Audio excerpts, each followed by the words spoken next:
work group forming the Democratic Party. We do that through the county committee.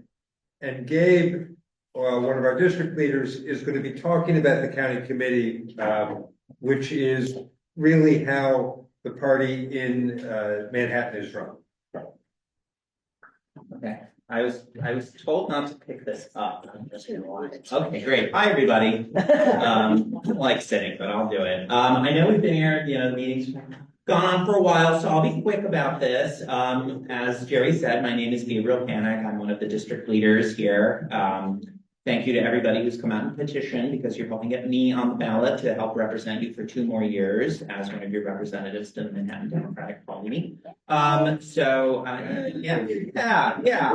for that. So I just want to give a brief explainer, reminder for some and others. I know we have a lot of new people here tonight who maybe don't know what county committee is, and it's petitioning time, so it's a good time to do a little refresher. So county committee.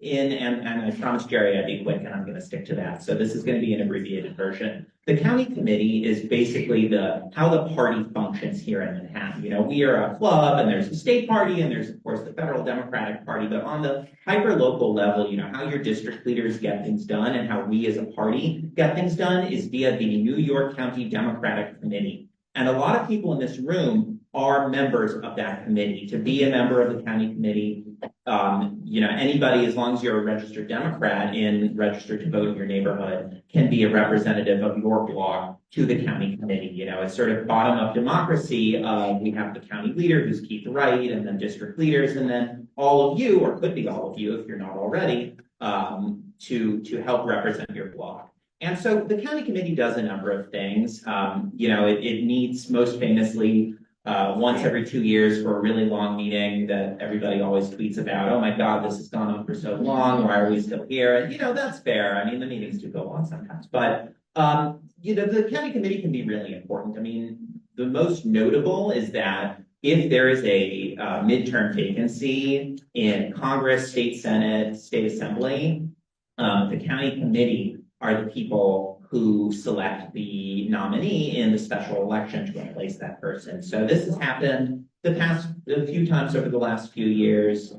These are the recent times around the borough. The assembly person retires in the middle of the term. They get the county committee together. They vote for the Democratic nominee in the special election, which is tantamount to getting the seat for the next 40 years of your life. For instance, Jerry Nadler got his assembly seat back in 1990. He got his congressional seat in 1992. He was a state assemblyman, and he got nominated by the county committee to replace Congressman Ted Weiss, who passed away in the middle of the term. So, these things are really important, and they can be, but you're not just sort of lying in wait, waiting for somebody to die. I mean, there are things that you can do in the meantime. You are the people who vote to elect our county leadership, the chair of the county committee, who helps select members of the various committees. Rebecca is chair of the Judiciary Committee. That's only because the chair of the county committee, who's this man named Nico Minerva, who's elected by the members of the county committee, appointed Rebecca to be in that position. So, the wheels of time turn slowly, but they eventually turn, I guess, in that, the decisions we make, you may not see it immediately, but they do come to pass in terms of having a large impact on who is getting involved, how power in politics in the borough is running. So it's really important to get involved from that perspective, but also it gives you a little bit of legitimacy to go around your neighborhood and say, I'm a county committee member. Everybody always says, oh, we want the Democrats to be more accountable. They say, we heard it a lot tonight. You hear it basically every time we lose an election. We lost because we weren't accountable enough. And maybe that's true, but you can be part of the solution. You can say, I'm one of your representatives to the Manhattan Democratic Party. I can help. And it's really, it's a position that's what you make of it. And so how do you become a member of the county committee? Well, you have to be a registered Democrat. You have to live in your assembly district. I mean, everybody lives in an assembly district, but you can only be a county committee member in the assembly district you live in. If you have any questions about what assembly district you live in, that's what your district leaders are here for. We're here to answer any questions, including that. You have to help get petition signatures, typically between 30 and 50, because again, if you're going to be somebody who's representing your block to the party, you should be somebody who's, out there and getting involved and helping things out. And, the club helps organize all this if you want to be, it's not like we just pass out these blank sheets and say, go get some petitions and you have to figure out how to do it yourself. We coordinate all of this. And so we coordinate this by helping people get on our petition sheets, filing for everybody. And so if you are a member of the club, and I think you get on our petitions as a county committee member, you don't have to be a member of the club. Ignore that.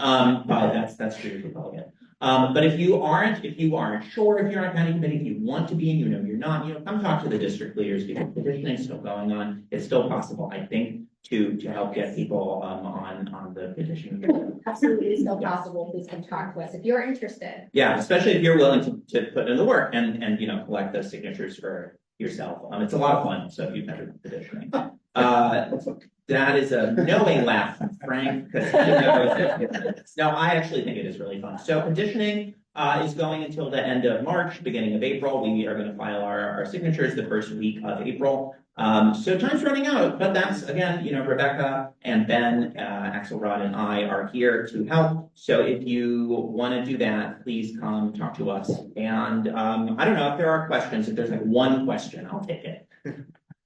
Frank, do you really have a question? I have a comment. Okay, all right, fine. When a vacancy occurs in an office, it's not the whole county committee that picks the next nominee. It's the county committee members for that district. Yes, And sometimes that can be a relatively small number. Yes. For example, if something happened to our assembly person or state senator, we would be primary for assembly, the only people involved. For state senate, a large group of the people involved, things like that. Yes. Yeah. That is very true. You could have a very loud voice in a very small race. If you're a county committee member, can you be called honorable? Yes, your mail comes to the Honorable Matthew Lombardi. Yeah. Everyone join. All right. Well, on that question, one last item, our chair of our events committee is